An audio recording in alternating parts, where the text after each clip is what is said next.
Good afternoon. My name is Craig Cook, coming to you from the law offices of Craig Cook here in Fort Smith, Arkansas. We serve both Arkansas and Oklahoma.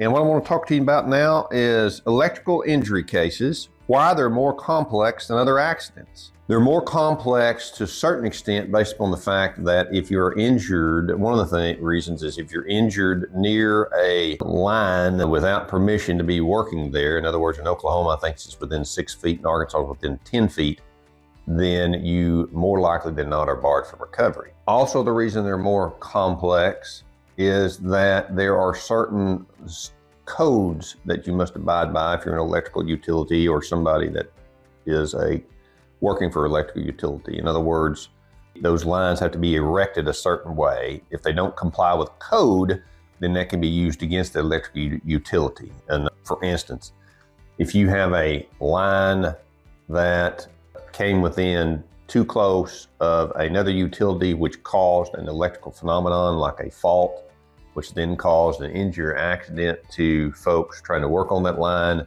then that utility that put in the line causing the code violation can be held responsible.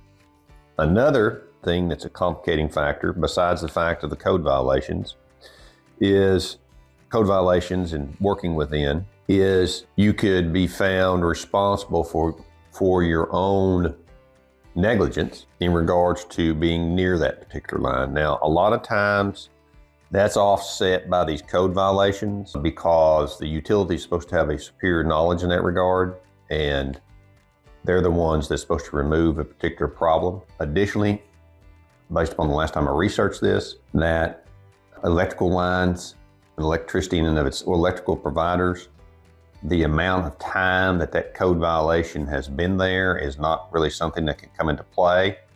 And so once you have a code violation, it is a code violation irregardless of the time. One thing that you have to keep in mind in regards to electrical injury cases, electrocution, they can cause severe burns, other neurological issues, internal organ problems that will be apparent on the front end sometimes, but may not manifest themselves until later on. So you have to go out and you have to get a neurologist, plastic surgeon, sometimes a psychologist to look at the particular person that was injured if they survived. If they don't survive and you have an electrocution, they die from that particular electrical contact, then you have to set up an estate and have to then show that particular contact caused that death. In regards to electrical injury cases, sometimes the particular utility's fault is not clear. You may have other persons that's playing a role, so you have to make sure that you have the facts and circumstances surrounding that particular utility's fault. Sometimes it can be a combination of utilities that are at fault,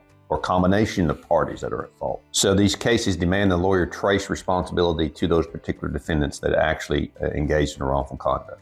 If you have an electrical contact case, or unfortunately a loved one has passed away due to electrocution, contact us, the law offices of Craig Cook.